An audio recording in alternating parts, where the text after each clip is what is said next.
Hello दोस्तों, स्वागत है आप सभी का लेक स्टडी यूट्यूब चैनल पर। दोस्तों यदि आप हमारे चैनल पर पहली बार हैं तो प्लीज चैनल को सब्सक्राइब कर लीजिए, बेल आइकन को दबा लीजिए जिससे आने वाले हर वीडियो का नोटिफिकेशन आपको मिलता रहे और आप एक भी वीडियो को मिस न कर पाएं। तो दोस्तों आज हम लेकर आए हैं साधारण ब्याज अर्थात सिंपल इंटरेस्ट का सेकंड पार्ट लेके आए हैं। यदि आपने अभी तक फर्स्ट पार्ट को नहीं देखा तो प्ले लिस्ट पर जाकर आप फर्स्ट पार्ट को देख लीजिए, तभी आपको ये वाला वीडियो बेहतर तरीके से समझ में आने वाला होगा, तभी बेहतर तरीके से आप इसके क्वेश्चंस को समझ पाएंगे। और एक आप लोगों से गुजारिश है कि आप वीडियो को शुरू से लास्ट तक पूरी वीडियो को देखें, तभी मैं आपसे ये वादा करता हूं कि आप इस टाइप के जो भी क्वेश्चंस होंगे आप एक भी क्वेश्चंस साधारण ब्याज का बिल्कुल छोड़ के नहीं आएंगे। ठीक है, और आज हमने इन क्वेश्चन को टाइप वाइज बांटा है। यहाँ पर टाइप 1 में मैंने कुछ क्वेश्चंस को इस टाइप से लिया है। आइए सॉल्व करते हैं और बेहतर तरीके से कोशिश करेंगे कि आपके समझ में आ जाए। यदि आपको समझ में आए तो वीडियो को लाइक करना, शेयर करना और कमेंट्स बॉक्स में रिप्लाई जरूर भेजें कि आपको वीडियो कैसा लगा है।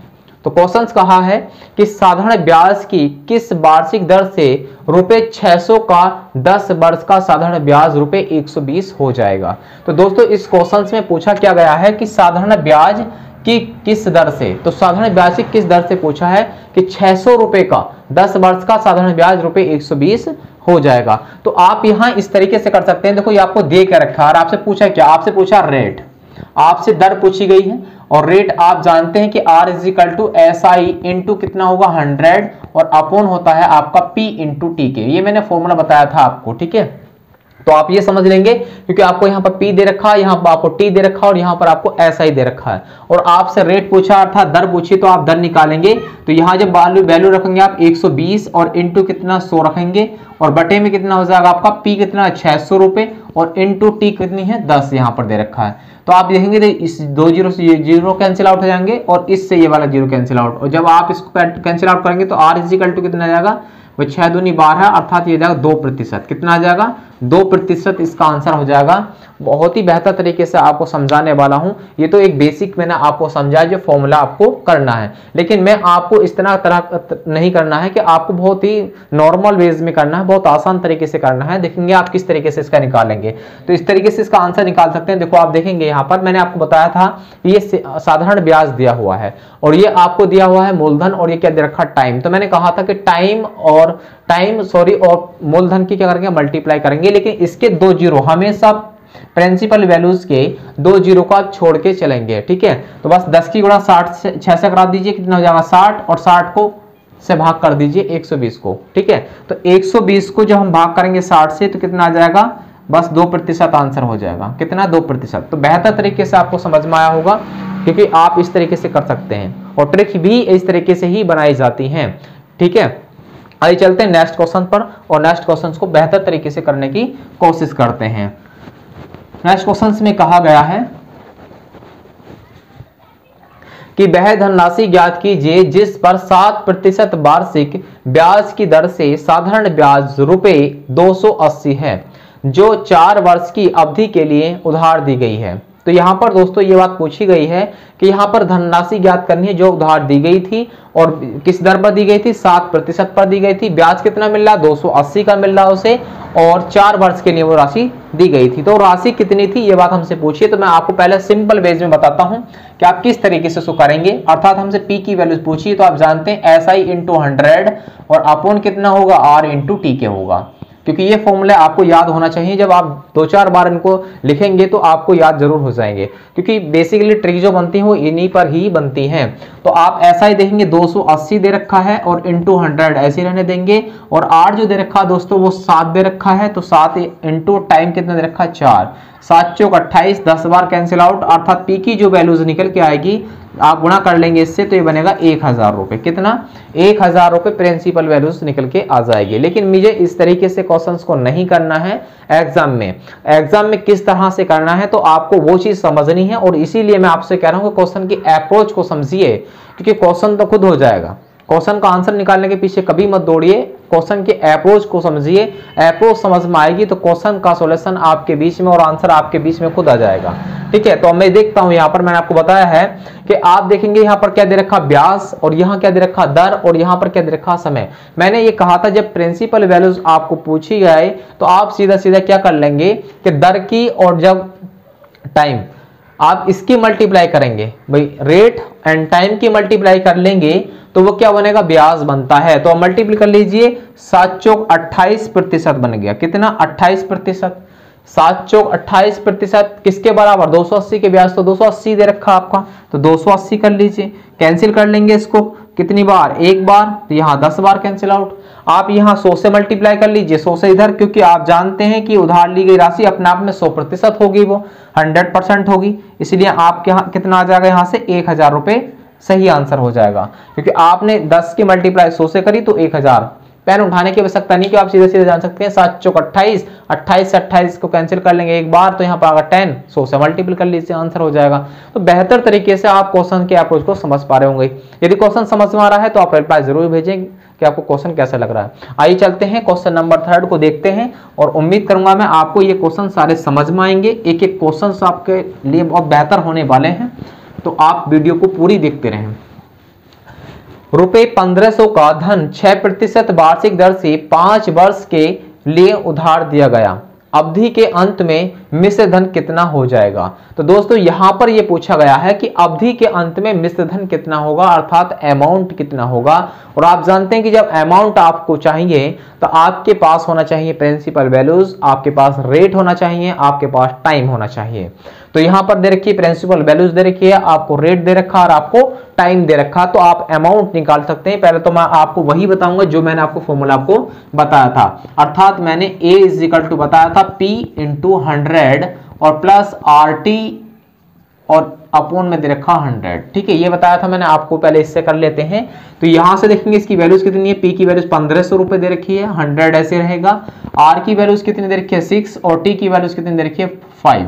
अपोन कितना हो जाएगा 100। 100 से 2 zero cancel out. A is equal to 15 into कितना आ जाएगा, इसको ऐड कर लेंगे, 5 छंग 30, इसको ऐड करेंगे 130 आ जाएगा। 130 की मल्टीप्लाई कर लेंगे तो आप देखेंगे 15 के 15, 15 के 45, मतलब 1950 रुपए क्या आ जाएगा, इसका अमाउंट निकल के आ जाएगा। 1950 क्या हो जाएगा इसका अमाउंट, अर्थात मिश्र धन निकल के आ जाएगा। ये इस तरीके से आपको एग्जाम में नहीं करना है। एग्जाम में आपको इस तरह से सॉल्यूशन नहीं करना है, आपको बस समझने के लिए, प्रैक्टिस करने के लिए आप क्वेश्चंस को इस तरह से कर सकते हो, जिसका बेसिक से आप मैथ शुरू कर रहे हैं, जिससे मैथ बहुत कमजोर है। ठीक है, लेकिन हम इसको एग्जाम में किस टाइप से करेंगे वो चीज समझ लेते हैं। तो मैंने देखा सीधा सीधा यहाँ पर क्या दे रखा है, ये प्रिंसिपल वैल्यूज दे रखी है। आपको अगर ब्याज मिल जाए, आपको अगर ब्याज मिल जाए तो आप क्या निकाल सकते हैं, अमाउंट, क्योंकि आप जानते हैं प्रिंसिपल वैल्यूज प्लस अमाउंट, ब्याज को आप ऐड कर लेंगे तो अमाउंट निकल के आता है, अर्थात मूलधन और ब्याज। तो मैंने देखा कि ब्याज तो ये होता है कि जब आप दर की मल्टीप्लाई और किससे कर लें, टाइम से कर लेंगे, तो वहां पर क्या निकल के आता है, ब्याज निकल के आता है। तो आप यही कर लेंगे 5 छंग 30, और 30 की गुणा कर लेंगे किससे, इससे 15 से, 5 छंग 30। और क्योंकि हम जानते हैं कि ये 2 जीरो हमने कहा था हमेशा भूलना है, तो आप 2 जीरो हमेशा भूलेंगे तो इनके मल्टीप्लाई करेंगे 5 छंग 30, 30 की गुणा कर लेंगे आप किससे 15 से, तो कितना आ गया 450। 450 रुपए क्या आ गया आपका अमाउंट निकल के आ गया है, और ऐसा ही निकल के आ गया ब्याज। और आपको जो दे रखा है वो अमाउंट निकालना, तो अमाउंट इज इक्वल टू आप जान सकते हैं, क्योंकि ये ट्रिक से आप कर सकते हैं और ये भी ट्रिक आपकी हो गई है। तो आप जानते हैं कि यहाँ से 450, 1500 तो आपको हो गया प्रिंसिपल वैल्यूज, और 15 छक्का 90, और इसी गुणा कर लेंगे आप 5 से, तो कितना आ जाएगा 450। आप ऐड कर लेंगे, ए की वैल्यूज कितनी आ जाएगी 1950। तो आप इस तरीके से निकाल लेंगे, कोई ज्यादा मुश्किल नहीं है, पेन की भी आवश्यकता नहीं है, क्योंकि आप सीधे सीधे कर लेंगे 5 छंग 30, और 30 की गुणा कर लेंगे 15 से, 15 से 45, 450 ब्याज हो गया। और रियल वैल्यू जो दे रखी है आपकी प्रिंसिपल वो 1500 दे रखी है, तो आप ऐड कर लेंगे, कितना हो जाएगा आपका 1950 निकल के आ जाएगा। बहुत ही सिंपल बेस में आपको समझाने की मैं कोशिश कर रहा हूँ, क्योंकि बहुत ही नॉर्मल मैंने क्वेश्चन से लिए हैं। आप टाइप 2 लेते हैं और टाइप 2 में थोड़ा स्टेप को बढ़ा लेते हैं। टाइप 2 में थोड़े से लेवल थोड़ा बढ़ाएंगे, जिससे आप लोग धीमे धीमे आप क्या स्टेप बाय स्टेप जो चढ़ते चले जाएं आगे, और आप एक एक क्वेश्चंस को बेहतर तरीके से समझ पाएं। तो आइए टाइप 2 और टाइप 2 के क्वेश्चंस को देखते हैं और सॉल्व करते हैं। कोई धन साधारण ब्याज की दर से 5 वर्ष में अपने का 3/2 गुना हो जाता है, ब्याज की वार्षिक दर से ज्ञात कीजिए। मतलब वार्षिक दर उसकी ज्ञात करनी हमें। तो सबसे पहले मैं फॉर्मूले से ही आपको क्वेश्चन को करा लेता हूं और उसके बाद हम ट्रिक पर चलते हैं। तो यहां पर हम देखते हैं कि हमने एक फॉर्मूला बताया था कि जब दर आपको ज्ञात करनी चाहिए तो आपको फॉर्मूला होना चाहिए SI × 100 और अपूर्ण कितना होना चाहिए, P इंटू टी के, अगर आपको दर चाहिए तो। ठीक है, तो आपने यहाँ देखा कि R ऐसा ही कितना होगा, तो आप कहेंगे देखो यहाँ पर कि अपने का 3/2 गुना हो जाता। अगर पहले धन 2 था तो अब कितना हो गया 3, तो ब्याज कितना मिल रहा है उसको, 1 मिल रहा है, ब्याज कितना 1। ठीक है, तो अब यहाँ पर देखिए मूलधन कितना हो गया 2, 100 आप कैसे रहने देंगे, मूलधन कितना 2, और टी की बात कर लेते हैं तो 5 वर्ष यहाँ दे रखा है, तो 5 इसको कैंसिल आउट कर लेंगे, 5 दूनी 10 से 1 0 कैंसिल, अर्थात 10% इसका क्या जाएगा, आंसर निकल कर जाएगा, 10% इसका आंसर फॉर्मूले के अनुसार हो जाएगा। अब आप इसको ट्रिक से देख सकते हैं, तो एक तरीका तो आपका ट्रिक से हो जाएगा, आप ट्रिक 2 तरीके की देख सकते हैं। एक तो ट्रिक आपकी ये हो जाएगी, ट्रिक 1 कर लेते हैं कि आप ट्रिक 1 में भी क्या करेंगे, वही तरीका होगा कि आपका 3 माइनस का 2, आप 3 माइनस 2 और बटे में 2 और इंटू कर सकते हैं कितना 100 और बटे में 5। ठीक है, आप जाने कि टाइम नीचे वाली वैल्यूज को और टाइम से मल्टीप्लाई करके नीचे ही रहने दीजिए और ऊपर वाली वैल्यू में से घटा के 100 से मल्टीप्लाई कर लीजिए, तो आप कैंसिल आउट करेंगे 0 ही, और यहाँ से 1 बचेगा तो 10% ही निकल के आ जाएगा। ठीक है, और जो मैं सबसे ज्यादा फॉलो करूंगा ट्रिक को, वो ट्रिक आपकी जो होगी ट्रिक नंबर 2 जो होगी, मैं सबसे ज्यादा इसको ही फॉलो करूंगा। कोई धन अगर मान लिया 100 धन है, 100 रुपए मूलधन है कोई, तो कह रहा है उसका 3/2 गुना, तो 3/2 का मतलब हो गया 150 रुपए आएगा, कितना 150 आएगा। तो मैं ब्याज की बात करूं तो ब्याज कितना आया 50 रुपए, ब्याज कितना आया 50 रुपए, तो ब्याज आया तो 50 रुपए ब्याज हुआ। अब आप किसी ब्याज को जब टाइम से भाग करेंगे, किसी ब्याज को टाइम से भाग करेंगे, तो टाइम कितना है पर 5 दे रखा है, तो आपकी क्या निकल के आ जाएगी, दर निकल के आ जाएगी। तो यहाँ से कितना आएगा 10% दर निकल के आ जाएगी, और हम इसको ही फॉलो करने वाले हैं ज्यादा से ज्यादा। आप लोग इसको ही विषय ध्यान रखें। यदि वीडियो पसंद आ रहा हो तो वीडियो को लाइक करें, शेयर करें, कमेंट्स बॉक्स में रिप्लाई जरूर भेजें कि आपको क्वेश्चंस कैसे लग रहे हैं। ठीक है, तो आइए चलते हैं क्वेश्चन नंबर 5 पर चलते हैं। क्वेश्चन नंबर 5 को देखते हैं।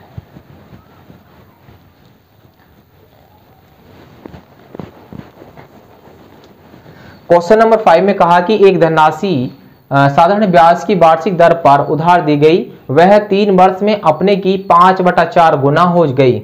ब्याज की वार्षिक दर ज्ञात करना है। तो वार्षिक दर यहाँ पर ज्ञात करना है, मैंने आपको बताया था कि आप सीधा हम फॉर्मूले से नहीं करने के, डायरेक्टली इसको ट्रिक लगाएंगे यहाँ से और किस तरह से क्वेश्चन को सॉल्व करेंगे।